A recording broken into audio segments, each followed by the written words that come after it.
You know, it's interesting when I talk to young guys and or just people in general. They think that they've been training like a year or 6 months or 9 months is a long time. I consider anyone, as someone who's been training since he was 12 and I'm now 47, anyone that's lifted under 3 years is a beginner. And here's the thing, there's nothing wrong with creatine. That's fine if you want to use it. It definitely works. It doesn't have to be loaded. A lot of that loading stuff the research is pretty clear. All you need to do is take 5 grams a day. Okay. And there's a thing called the placebo effect, which is really, really powerful. And I'll tell you a story about that here in a minute. But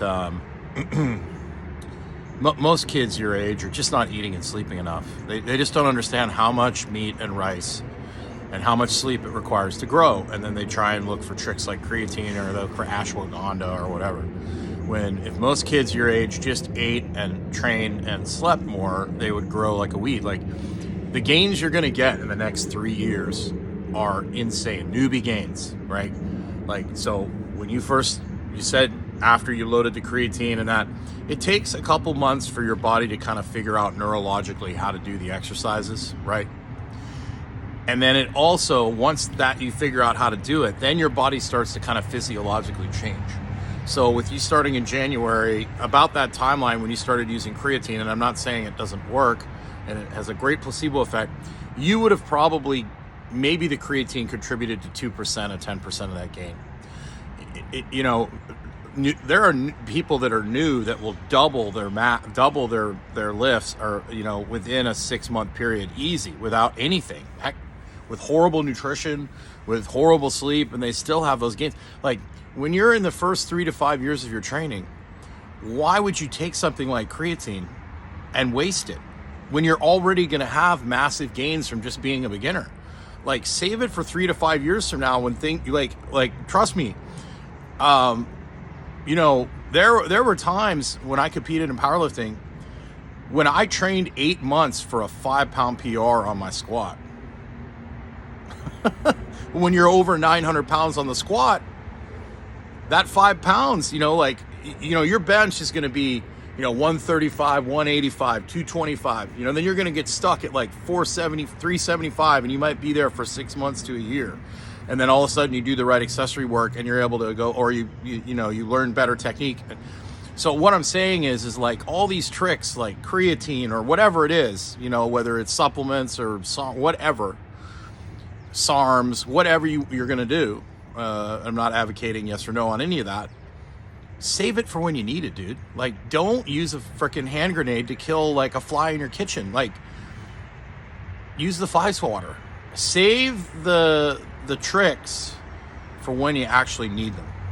Because if you want to take creatine, if you're eating red meat a couple times a week, most guys don't need creatine. You're just wasting your money. You're just peeing it out. Is it going to help some people? Yeah. Is it going to make you feel a little better? Does it work? Sure. But it's not going to significantly increase your gains that much where it's worth the price, and it's worth, now 5-6 years from now when your gains are slowing down, that's a really good time to go ahead and take it. But that's just my opinion. And there's no surprise that you're having some injuries. What happens is with guys like you that are highly driven, they end up using their structure, kind of like Francis that I worked with. They use their structure to get their stability instead of musculature. So they arch, okay? They basically push, their strength increases faster than their body's ability to adapt. And so my job as a coach, especially with working with people, young kids especially, is making sure that they don't outrun their body's ability to adapt. Because if you basically are adding weight at a faster rate than your body's tissues and your spine can adapt and your disc can adapt and all these sort of things, and then teaching people to actually use the right structure to actually get the stability instead of jamming. Most of you guys are going to be jamming into your low back to get your stability, and it gets you really strong really fast. The problem is you start having knee problems and you start having back pain and you start having everything starts hurting, and then before you know it, you've gotten really, really, really strong, and then all of a sudden you got to take 3 months off because your back hurt or you popped something on a deadlift. So you're better off taking a slow, gradual approach and just ramping up slowly and building the foundation than you are using structure and trying to push too hard too quickly. So there's just a few thoughts for you. There's nothing wrong with taking creatine. If you want to do that, it's just, you probably would have had the same results if you hadn't taken it at all.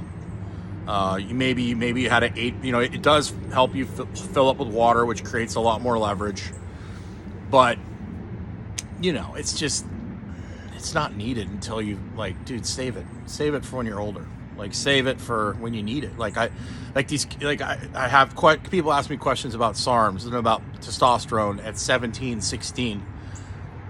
You're producing more testosterone. Here's a story for you. So when I was 20, probably my early 30s, I worked out at a gym called Westside Barbell in Columbus, Ohio. Okay, Louis Simmons, you can look it up.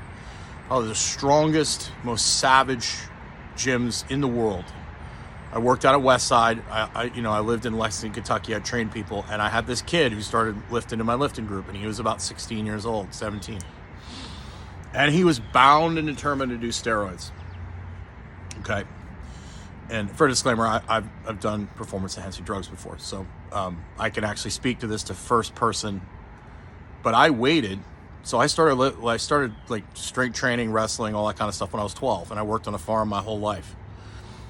But I waited till I was 25 or 26 before I did any performance-enhancing drugs. I could bench 500, squat 650, and deadlift over 500 pounds. I deadlifted almost 600 pounds, power cleaned 405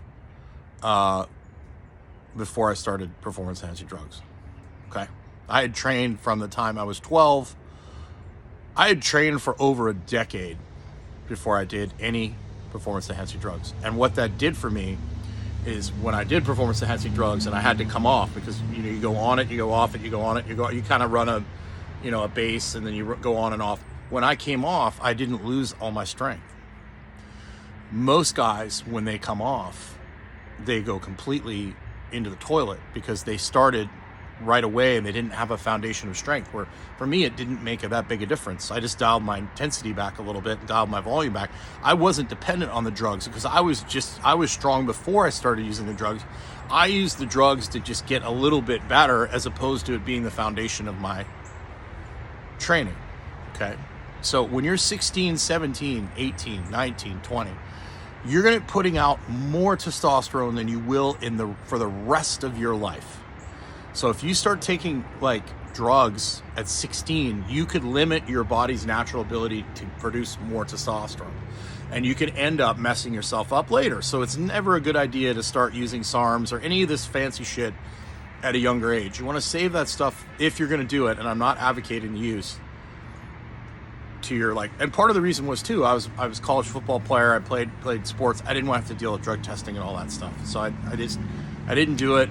I waited till I was 25, 26. So I was competing against other guys that were on drugs.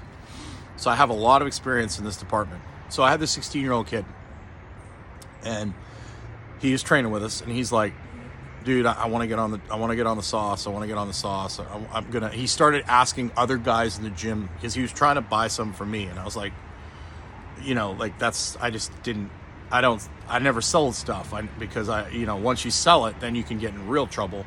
If for personal use, if you get caught with it, it's a misdemeanor. But if you're caught selling it, that's a big deal. So I never was into selling stuff. And first of all, he didn't need it at 16. So he was actively going to some other dudes in the gym. Word got back to me, and he was going to do it regardless, right? So I was like, what am I going to do with this kid? So I went to Kroger, which is like a grocery store, and I bought about 300 sugar pills and capsules, sugar capsules. And I told him, I said, hey, dude, I got the best stuff here for you, man. It's so strong. It's so powerful. But here's what you got to do, man. You got to sleep at least 8 hours a night.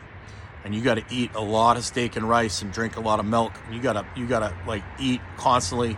You got to train 3 to 4 days a week for really hard and heavy. Train with us, really hard and heavy for, you know, an hour, hour and a half. Get lots of sleep, walk outside, get rest. But dude, you got to eat like it's your job, man. Like, you got to eat like it's your job. And I said, this is the most powerful anabolic there is. And I said, here is, you take, for the first month, you take 1 in the morning, okay? And the second month, you take 1 in the morning, 1 in the afternoon. And then the third month, you take 1 to come off, okay? So it's like, what, 16, like 12 week, or yeah, 12, like 4, 8, yeah, 12 weeks, okay? So 12 weeks, 3 months. And, was that right? Yeah, I'm still a little foggy. I had a weird night's sleep last night, so I'm a little groggy. But, so he's lifting with us, and he's literally bringing in big things of steak and rice, like this big, to friggin' eat after he trains.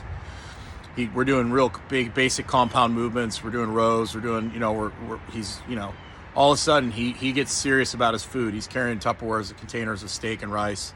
And dude, he's like, you know, I'd be like, hey man, we're going out tonight. He's like, dude, I can't, you know, I can't go out. That's too late. I got to get my sleep. So he got real serious about his sleep and his food. And he literally, within 2 weeks, you could see his body like growing. Like, he ended up, in 16 weeks, he ended up putting on like 25 pounds, and it was pretty lean. He didn't get fat because he was training, and he literally, like, he was more aggressive. He felt better. His energy levels were insane. And so he put on like 25 pounds. All his lifts went through the ceiling. And he comes back after the 16 weeks like, dude, I need to get more of that stuff, man. I was like, yeah, man, go down to Kroger. It's on all 8. He goes, what do you mean? I was like, dude, those are sugar pills. Right? So he then, I lost track of him, but he kept lifting and made some amazing gains. I mean, he was when he was in his early 20s, he was a really strong dude. And I remember him coming back to me a couple years later, was like, dude, thank you so much for like helping me understand that I need to exhaust the basics before I basically push on and use any kind of other fancy means. But, you know, there's a guy that, you know, and here's the thing too, like, how do you know you're getting what you're getting? And then once you get on that stuff, you know, save that stuff for when you're 25, 30, 35, 40, when you need it. You know, right now, when you're pumping out massive amounts of testosterone, if you're getting your sleep and you're getting your sun and all that stuff, take advantage of that, because you'll never have that opportunity again, right? And you might, you know, some guys, you'll see some of your buddies take SARMs, or they'll take testosterone, and they might make some really quick gains in the beginning, but you got to really know what you're doing, or you can really screw yourself up. 1, your fertility. 2, legality. 3, is what you're getting real? You know, I've seen people shoot themselves up with Armorol thinking it was Winstrol. So I don't know why I went off on that tangent, but you know, when you're young and you want to get big and jacked, you got to eat a lot of food and you got to get your sleep. I mean, that's it. And if you start taking shortcuts, build your foundation of your house, then you can worry about what color paint the house is, or what kind of shingles you're going to put on it, or what kind of TV you're going to have in the house. Worry about building the foundation, your basement. Build that first. Don't worry about all the fancy stuff, and just take care of the basics, and everything else will take care of itself.